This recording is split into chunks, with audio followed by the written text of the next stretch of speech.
Welcome to all of you. मैं अजय कुमार रावल आज आपके लिए लेकर आया हूं कक्षा 11वीं NCERT से संबद्ध इतिहास विषय से अनुभाग 3 चैप्टर 10 मूल निवासियों का विस्थापन ऑस्ट्रेलिया और अमेरिका से संबंधित टेस्ट एवं अभ्यास कार्य। टेस्ट एवं अभ्यास कार्य प्रारंभ करने के पहले आप मेरे YouTube चैनल योर डेस्टिनेशन को जरूर सब्सक्राइब करें ताकि लेटेस्ट वीडियो की सूचना आपको समय पर मिल सके। वस्तुनिष्ठ प्रश्नों के साथ तैयार होंगे निबंधात्मक प्रश्न। डिस्क्रिप्शन बॉक्स में उपलब्ध लिंक पर जाकर टेस्ट देकर स्वमूल्यांकन भी करें। आज ही सब्सक्राइब करें मेरे YouTube channel your destination with Ajay Rawal को, सीखने का एक नया तरीका एक नए अनुभव के साथ। तो शुरू करते हैं कक्षा 11वीं से अनुभाग 3 चैप्टर 10 मूल निवासियों का विस्थापन। सबसे पहले आपको अपना नाम ऐड करना है, पिता का नाम, मोबाइल नंबर, संस्था का नाम। तो अब हम शुरू करते हैं। हमारा पहला क्वेश्चन है आपका, ऑस्ट्रेलिया के आदि मानव को किस नाम से जाना जाता है? निएंडरथल मानव, होमो हाइडेलबर्गेसिस, एबॉरिजिनिज या इनमें से कोई नहीं? तो इसका जो राइट आंसर है एबॉरिजिनिज। ऐसा माना जाता है कि इस प्रजाति के जो लोग थे यह 40,000 साल पहले से, अर्थात यह कह सकते हैं कि यह वहीं के मूल निवासी थे, उसी क्षेत्र के निवासी थे। नेक्स्ट क्वेश्चन है आपका, यूरोपियों द्वारा उपनिवेशों की स्थापना का क्या कारण था? आपको यहां पर उपनिवेश के बारे में पता होना चाहिए। उपनिवेश जो शक्तिशाली देश थे वह कमजोर या निर्बल राष्ट्रों को अपने कब्जे में ले लेते थे और आर्थिक रूप से उन पर उनका एकाधिकार हो जाता था। वह उनके उपनिवेश कहलाते थे। जैसे कि ब्रिटिश का उपनिवेश एक भारत भी था, है ना। भारत ब्रिटिश के लिए एक उपनिवेश था। तो यहाँ पर जो प्रश्न है आपका, यूरोपियों द्वारा उपनिवेशों की स्थापना का क्या कारण था? कच्चे माल की प्राप्ति, निर्मित माल की खपत, अधिकाधिक लाभ कमाना या उपयुक्त सभी? तो इसका जो राइट आंसर है उपयुक्त सभी। ऊपर के जो भी पॉइंट बता रखे हैं, कच्चे माल की प्राप्ति बहुत आसानी से उपनिवेशों से मिल जाती थी, वहाँ पर कारखाने कम होते थे तो कच्चे माल लेते थे। निर्मित माल की खपत, वह अपने देश में जो कारखाने काफ़ी पर्याप्त होते थे उनके वहाँ पर, तो उन कारखानों में ज़्यादा से ज़्यादा मात्रा में वस्तुओं का निर्माण करते थे और उन उपनिवेशों में फिर से बेच देते थे। अधिकाधिक लाभ कमाना, बहुत ज़्यादा उनको इससे लाभ मिलता था। तो उपयुक्त सभी कारण यहाँ पर सही हैं ना। फीडबैक में आप देख पा रहे हैं उपयुक्त सभी इसका राइट आंसर है। अगला प्रश्न है आपका, ऑस्ट्रेलिया की राजधानी है कैनबरा, सिडनी, एडिलेड, मेलबोर्न? तो इसका राइट आंसर है कैनबरा। कैनबरा ऑस्ट्रेलिया की वर्तमान में राजधानी है। कैनबरा शब्द का अर्थ भी एग्जाम में पूछा जा सकता है। तो कैनबरा शब्द का जो अर्थ है वो सभा स्थल होता है। ओके, नेक्स्ट प्रश्न है आपका, 1642 ईस्वी में तस्मान ने ऑस्ट्रेलिया में एक टापू का पता लगाया था जिसे वर्तमान में किस नाम से जाना जाता है? New South Wales, Brisbane, Tasmania या इनमें से कोई नहीं? तो इसका राइट आंसर है, निश्चित है कि जो तस्मान था तो उसी के नाम पर उस टापू का नाम पड़ा होगा, तो तस्मानिया इसका राइट आंसर है। 1642 ईस्वी में डच समुद्री यात्री तस्मान ने ऑस्ट्रेलिया के दक्षिण में स्थित जिस टापू का पता लगाया था उसे वर्तमान में तस्मानिया के नाम से जाना जाता है। ओके, एक और ऑप्शन था इसमें, न्यू साउथ वेल्स। तो न्यू साउथ वेल्स क्या है? यह ऑस्ट्रेलिया में अंग्रेजों की पहली बस्ती का नाम है। ऑस्ट्रेलिया में अंग्रेजों की पहली बस्ती है ना, सबसे पहले जो इन्होंने वहां पर बस्ती का निर्माण किया था उसका नाम इन्होंने न्यू साउथ वेल्स रखा था। नेक्स्ट है आपका, अमेरिका में यूरोपीय लोगों के लिए कौन सा शब्द इस्तेमाल किया जाता था? नेटिव, सेटलर, चिरोकी या होपी? तो इसका राइट आंसर है सेटलर। अमेरिका में जो यूरोपीय लोगों के लिए शब्द इस्तेमाल किया जाता था वह शब्द सेटलर अर्थात आबादकार था, है ना। उसको हिंदी में हम आबादकार भी कह सकते हैं। सेटलर शब्द दक्षिण अफ्रीका में डच के लिए, आयरलैंड, न्यूजीलैंड और ऑस्ट्रेलिया में अंग्रेजों के लिए इस्तेमाल किया जाता था। मतलब बाहर के जो शक्तिशाली देश के जो लोग थे वो इन कमज़ोर राष्ट्र में आकर धीरे धीरे बसने लग गए, तो उनको वहाँ की जो स्थानीय जनता थी वो क्या कहती थी? सेटलर कहती थी। बहुत महत्वपूर्ण क्वेश्चन है, कहीं ना कहीं आ सकता है, आप इसको जरूर राइट डाउन करिएगा। नेक्स्ट ऑप्शन आपको दे रखा था नेटिव, तो नेटिव का अर्थ भी एग्जाम में आता है। ऐसा व्यक्ति जो अपने मौजूदा निवास स्थान में ही पैदा हुआ था उसे नेटिव कहा जाता था। होपी, होपी कैलिफोर्निया के निकट रहने वाले आदिवासियों को कहा जाता था, है ना। यह आदिवासियों की एक प्रजाति का नाम है जो कैलिफोर्निया में पाई जाती थी। चिरोकी अमेरिका के मूल निवासियों के कबीले का नाम था, है ना, यह भी आप जरूर याद रखिएगा।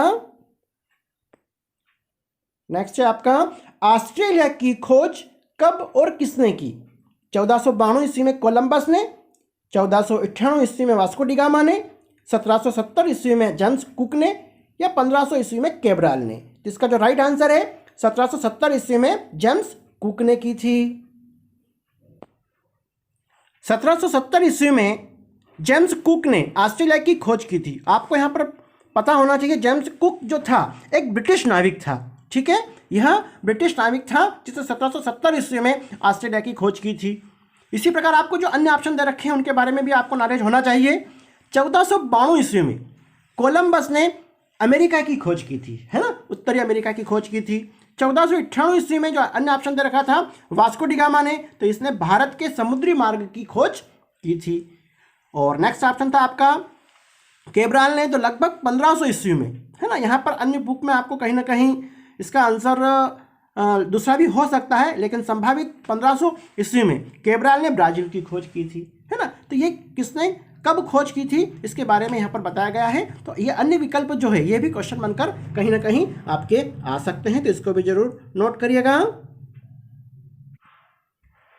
अब ये जो खोज की थी यहाँ पर आपको ये पता होना चाहिए कि जो ब्रिटिश इतिहासकार थे उनके आधार पर ये बताया गया है कि ऑस्ट्रेलिया की खोज उन्होंने की 1498 में, वास्को डी गामा ने की। इसका मतलब ये नहीं है कि इसके पहले ये देश नहीं थे, ये यूरोपियों को पता नहीं था इन देशों के बारे में, और जो इतिहास लिखा गया वह यूरोपियों के द्वारा ही लिखा गया, है ना। तो उस आधार पर ये बुक में लिखे गए हैं। नेक्स्ट क्वेश्चन है आपका, लेकिन इसके पहले आपको निर्देश दे रखा है एक से अधिक विकल्प या सभी विकल्प आपके सही हो सकते हैं। अब जो क्वेश्चन शुरू हो रहे हैं ये आपके वस्तुनिष्ठ प्रश्नों के साथ निबंधात्मक प्रश्न भी आपके तैयार होंगे, तो आप इन बिंदुओं को जरूर राइट डाउन करिएगा। क्वेश्चन है आपका उत्तरी अमेरिका के मूल निवासियों की मुख्य विशेषताएं कौन कौन सी थी? बिल्कुल एग्जाम में आता ही आता है, बहुत महत्वपूर्ण क्वेश्चन है।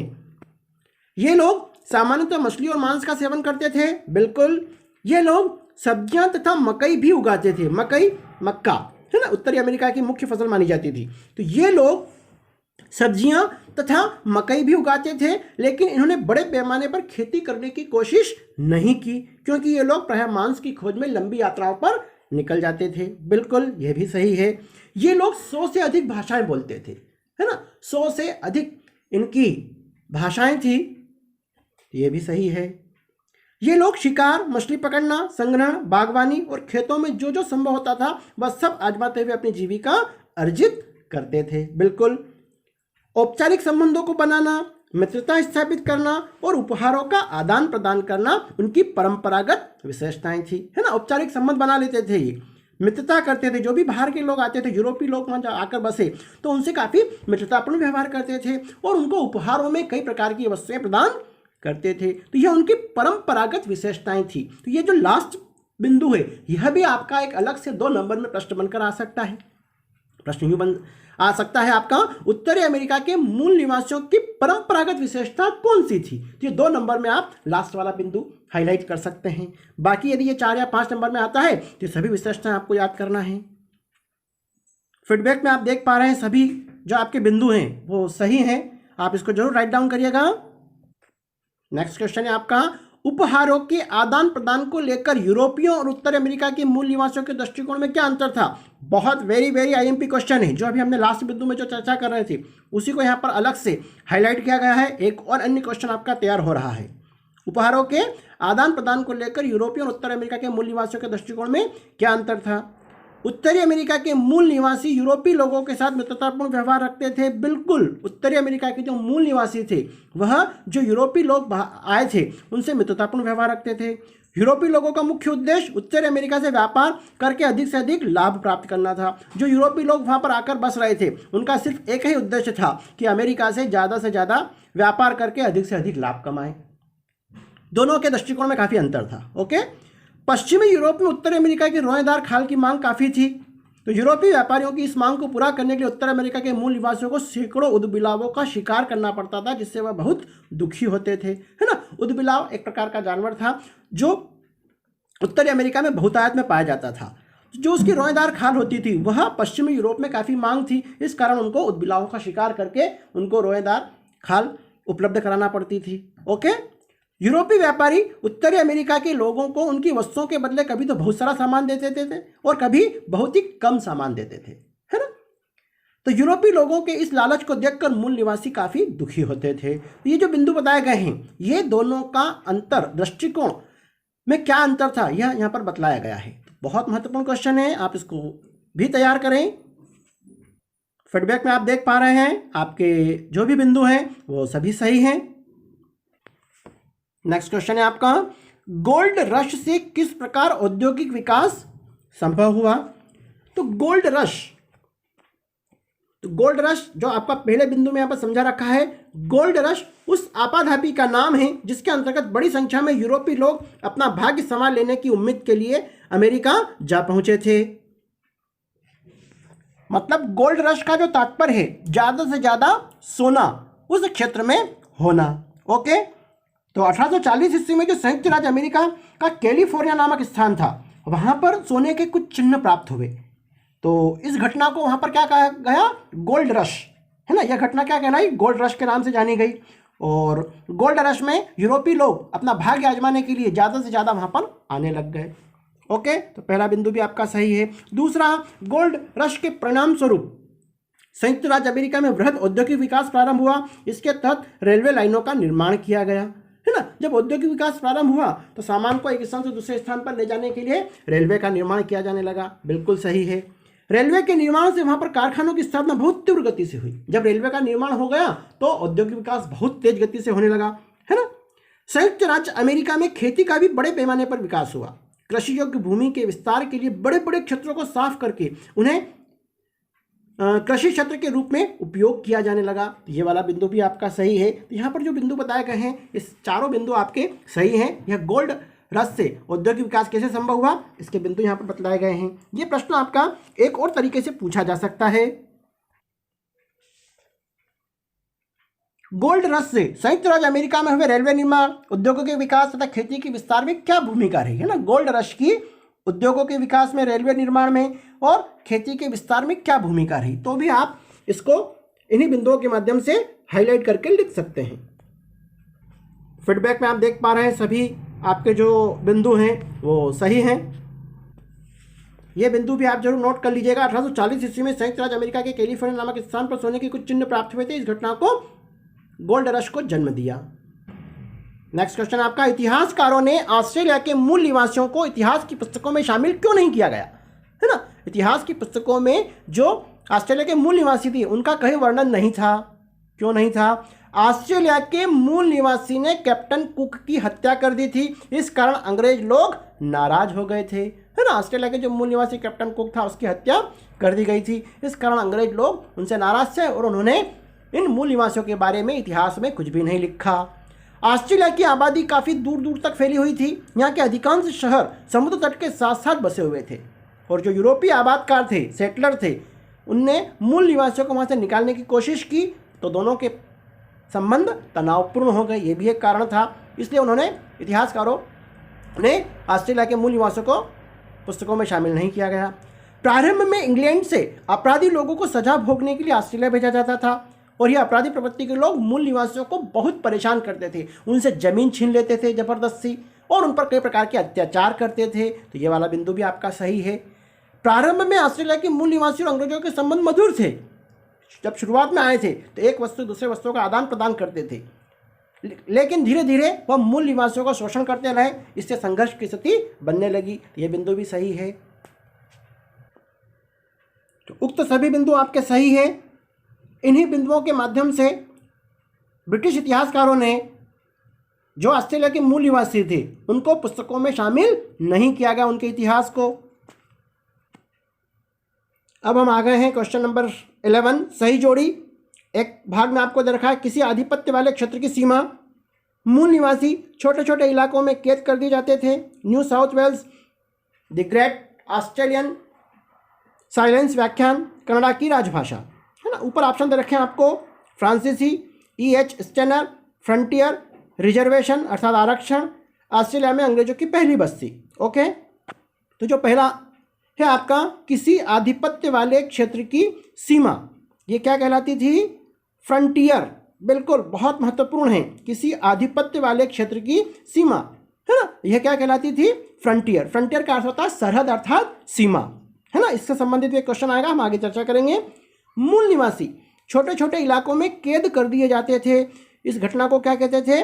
रिजर्वेशन कहा जाता था, है ना। वर्तमान में रिजर्वेशन आरक्षण हम सर्विस में या नौकरी में जो आरक्षण होता है उसको कहते हैं, लेकिन हमारी बुक के आधार पर जो मूल निवासी थे उनके जो छोटे छोटे इलाके में उनको कैद कर दिया जाता था, इस घटना को रिजर्वेशन कहा जाता था। न्यू साउथ वेल्स, ये क्या है? ऑस्ट्रेलिया में अंग्रेजों की पहली बस्ती, हमने अभी चर्चा की थी, है ना, तो ये इसका आंसर सही है। द ग्रेट ऑस्ट्रेलियन साइलेंस व्याख्यान, ये किसने दिया था? E.H. स्टेनर का है ये व्याख्यान। ओके, कनाडा की राजभाषा, लास्ट ऑप्शन बचा है आपका फ्रांसीसी, है ना। यहाँ पर आपको एक बात और विशेष रूप से ध्यान रखना है, जो अमेरिका और उसके आसपास के जो उपनिवेश थे उन सब की जो राजभाषा थी वो अंग्रेजी थी, किंतु कनाडा की राजभाषा फ्रांसीसी थी, यह आपको पता होना चाहिए। अब हम आ गए हैं प्रश्न क्रमांक 12, जो अब आपके अभ्यास प्रश्न हैं, है ना। आपके टेस्ट से संबंधित क्वेश्चन आप हल कर चुके हैं।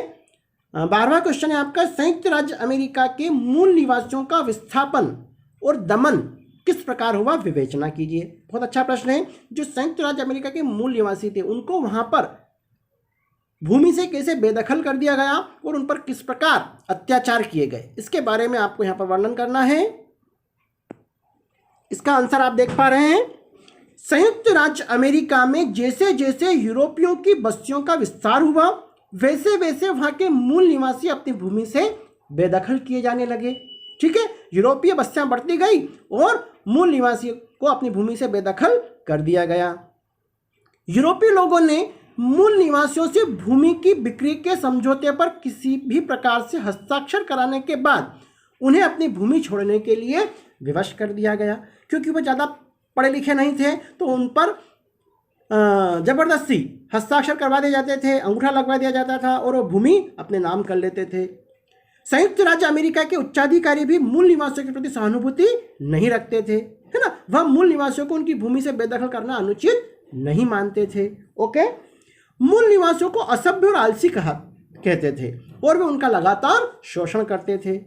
मूल निवासियों के क्षेत्र में यदि सोना, शीशा या तेल जैसे खनिजों का पता चल जाता था तो उन्हें उस भूमि से बेदखल कर दिया जाता था, है ना। उस भूमि से बेदखल करके उनको और पश्चिमी सीमा में पीछे भेज दिया जाता था। तो यही फ्रंटियर भी कहलाता है ना, ये आपको पता होना चाहिए।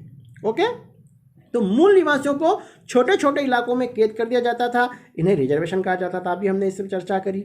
ओके, तो जहाँ जहाँ पर जैसे सोना, शीशा, तेल ये खनिजों का पता चलता था तो उनको उनकी सीमाओं से पीछे लगातार कर दिया जाता था और संयुक्त राज्य अमेरिका की सीमा लगातार बढ़ती चली गई थी। तो यह अमेरिका के लिए फ्रंटियर के क्या मायने हैं? तो ये मायने हैं कि सोना, चांदी, शीशा जैसे जैसे ये सामग्री मिलती गई तो वह अपनी सरहदें बढ़ाते चले गए और मूल निवासियों को छोटे इलाकों में ही कैद कर दिया गया था। ओके, बहुत महत्वपूर्ण क्वेश्चन है, इसको जरूर तैयार करेगा। अब हम आ गए हमारे अंतिम क्वेश्चन अभ्यास कार्य का। अमेरिकियों के लिए फ्रंटियर के क्या मायने थे? अभी जस्ट हम चर्चा कर रहे थे, बहुत महत्वपूर्ण क्वेश्चन है। जैसा कि आप देख पा रहे हैं स्क्रीन पर इसका आंसर, संयुक्त राज्य अमेरिका ने दक्षिण में फ्रांस से लुइसियाना और रूस से अलास्का क्षेत्र खरीद लिया, है ना। संयुक्त राज्य अमेरिका जब शक्तिशाली हुआ तो उसने लगातार अपना विस्तार करना शुरू कर दिया। तो दक्षिण में फ्रांस से लुइसियाना क्षेत्र खरीदा और रूस से अलास्का खरीदा। ये जो लाइन है यह भी आपके कहीं ना कहीं वस्तुनिष्ठ में आ सकती है, इसलिए इसको जरूर आप अच्छी तरीके से दिमाग में सेव कर लीजिएगा। भू क्षेत्र खरीदने के साथ साथ संयुक्त राज्य अमेरिका ने भू क्षेत्रों को विजित करके भी अपना विस्तार करना शुरू कर दिया था, है ना।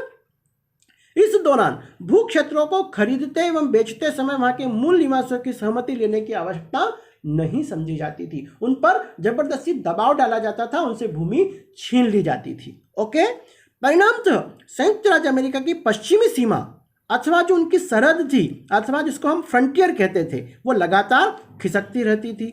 जैसे जैसे यह सीमा खिसकती जाती थी वैसे वैसे वहां के मूल निवासी को भी पीछे खिसकना पड़ता था। ओके, उनको बाध्य किया जाता था। तो यह अमेरिका के लिए फ्रंटियर के मायने हैं, सरहद के मायने हैं या सीमा के मायने हैं। बहुत महत्वपूर्ण क्वेश्चन है, आप इसको जरूर राइट डाउन करिएगा। अब हमारा टेस्ट एवं अभ्यास कार्य पूर्ण हो चुका है। अब हम इसको सबमिट करेंगे। व्यू स्कोर आपको दिखाई दे रहा है। अब हम व्यू स्कोर पर जाएंगे। 25 आउट ऑफ 25 अंक अर्जित कर चुके हैं। तो निश्चित ही जो अभी हमने टेस्ट एवं अभ्यास कार्य हल किया है उसके सभी आंसर सही हैं। इस टेस्ट एवं अभ्यास कार्य में आप भी पार्टिसिपेट कर सकते हैं।